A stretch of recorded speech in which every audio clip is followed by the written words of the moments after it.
In this video, I'm going to teach you one of the most beautiful moves in all of card magic and how you can master it right now. This is an elusive move for a lot of magicians, but something I know that you can master by watching this video. I'm going to provide you with some incredible tips. Now let's take a quick look at what it looks like.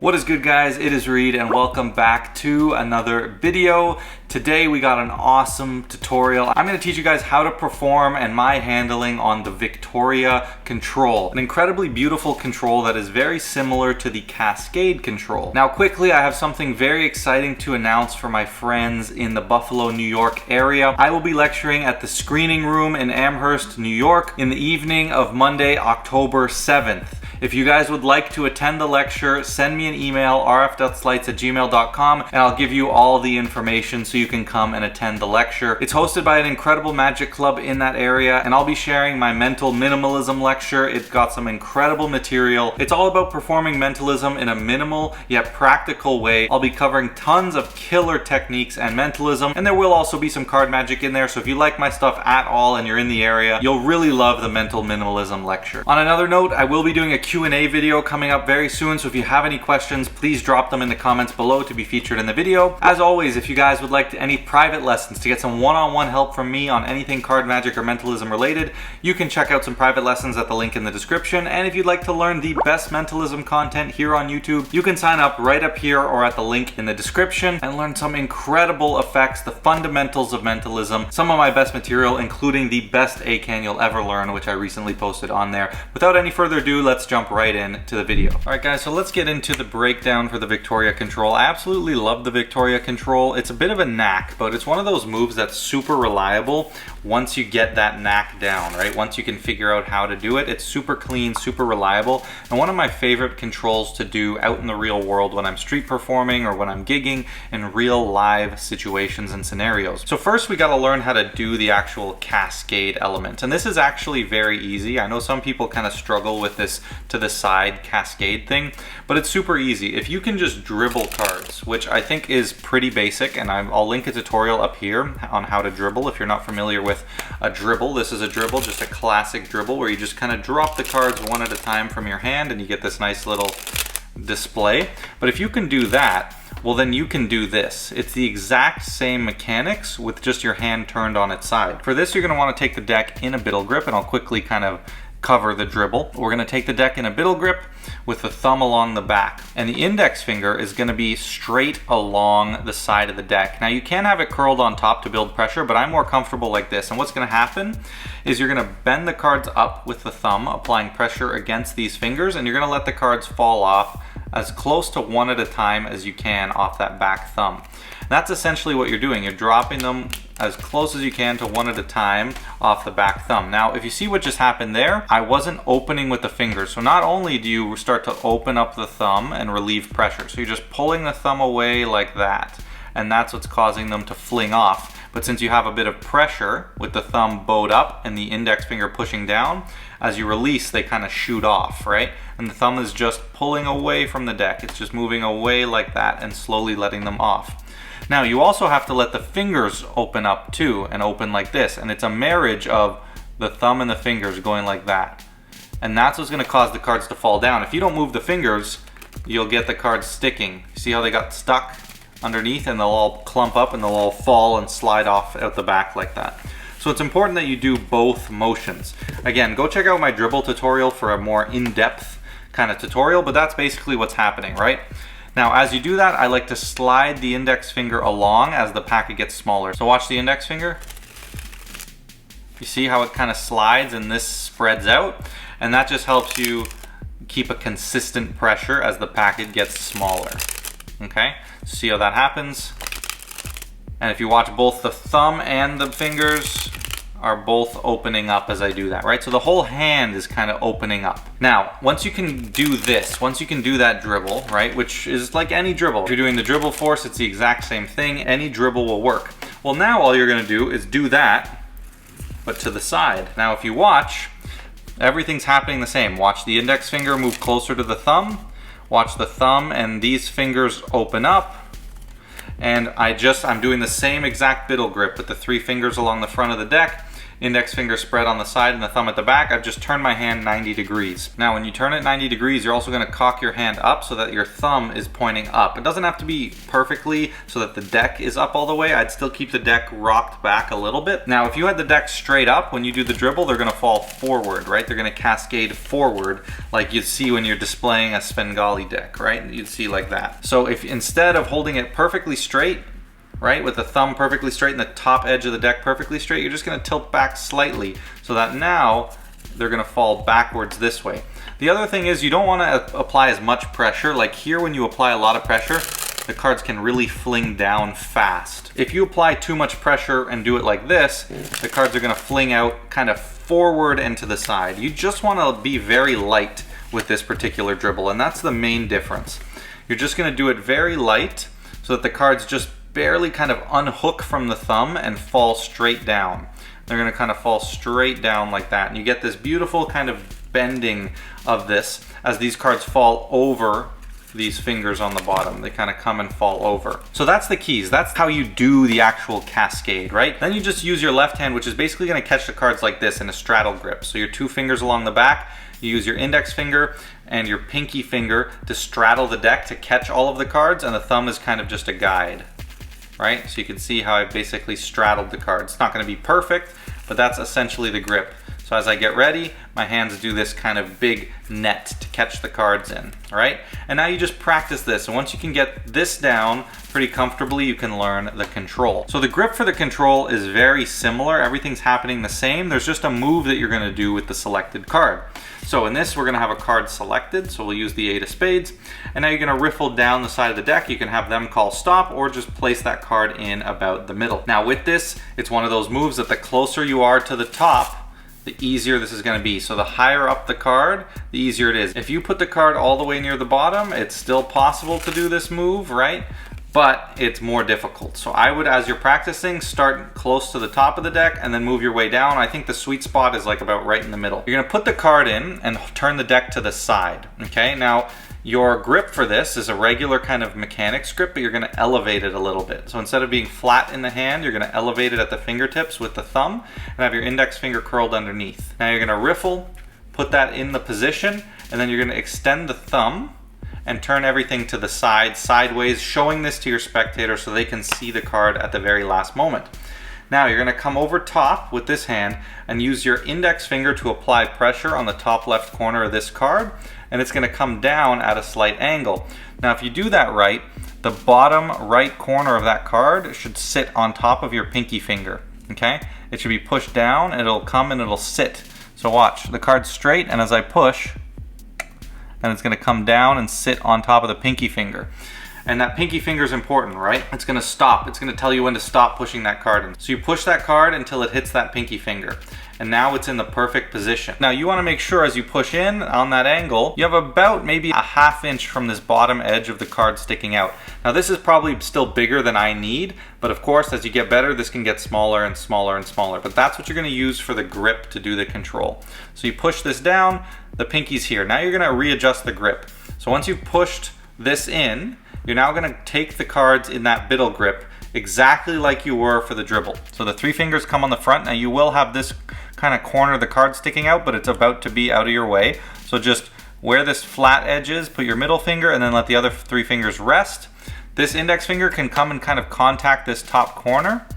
And then the hand that's in mechanics grip is gonna slide.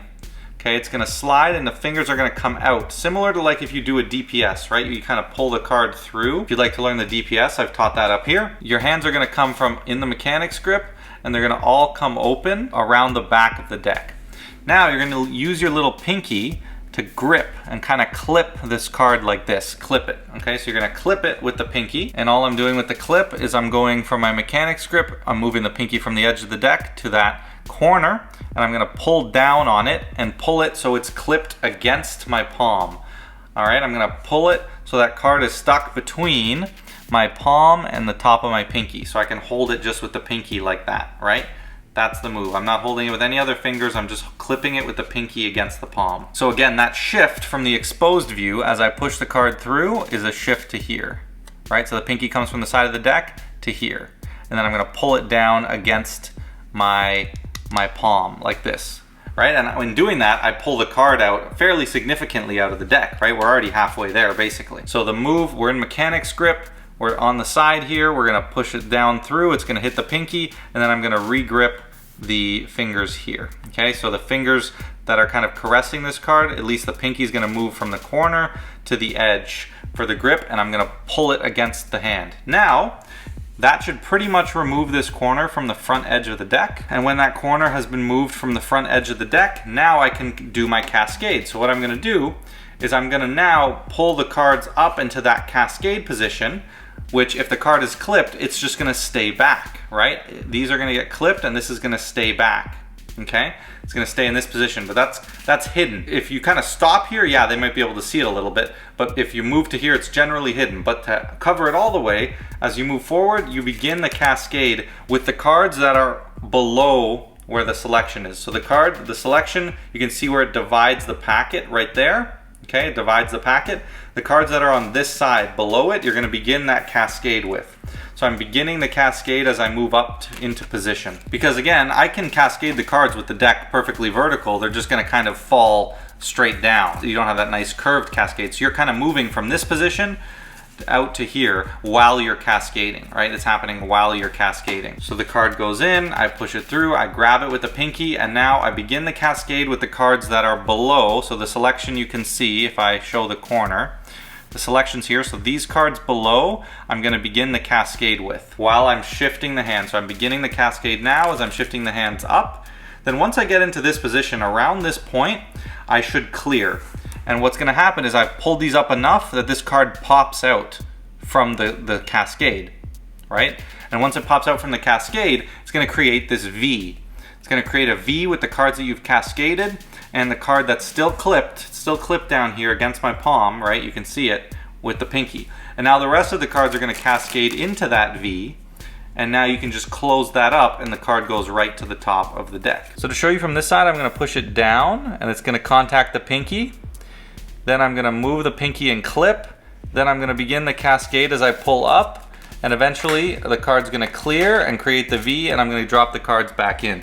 It's very hard to show with my arm up like this. That's why we lost some cards there.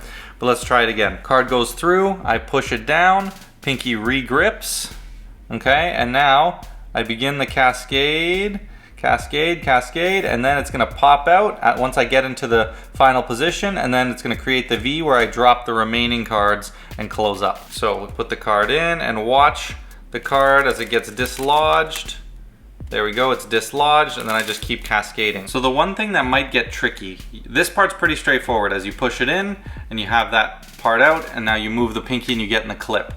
Now it's getting it to clear, but again, the key is just move forward, and then eventually that card's just gonna fall open and it's gonna come back in. Again, I think you really see that from this view. If you pay attention to the top, you'll see this card, this 10 of hearts,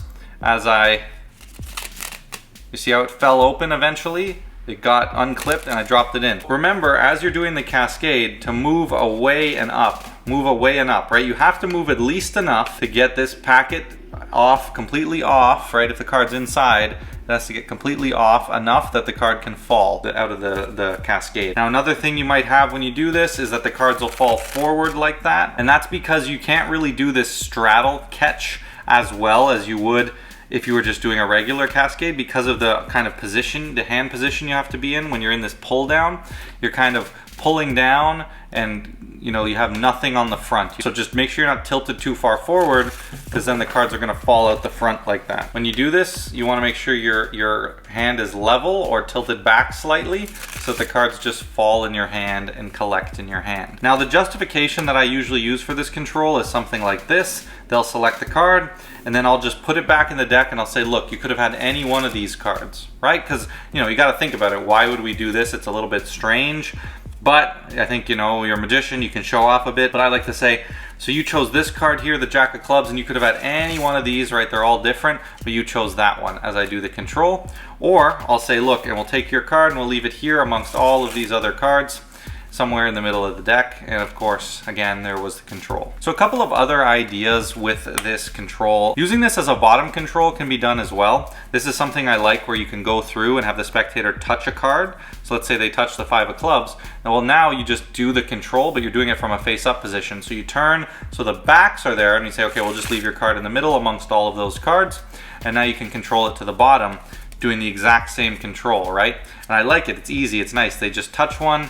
You don't even have to take it out of the spread, and you say we'll leave it there with all the other cards, and it's on the bottom. That whole sequence works nicely from a face up, where they can touch one, you can show it to them like this, and then you don't even really have to look at it, and you can leave it in the middle and do the control. Because if you wanted to, you could turn your head and say, okay, remember that card? I won't look. And I usually do this control with my head turned, right? Because I'm so comfortable with it. The other thing is an idea from Jason Mueller that he uses with his sandwich, which is using this for a sandwich load, which I think is such a unique application. It's pretty tricky, but again, it's something that's attainable with some practice. And once you get the knack down for this, it's not so bad. But you take the 2 aces and you set them on top of the deck with nothing in between them. You go through, you have a card selected, and then you do your cascade control, and you go all the way until you get to the last card of the cascade, which will be that final ace.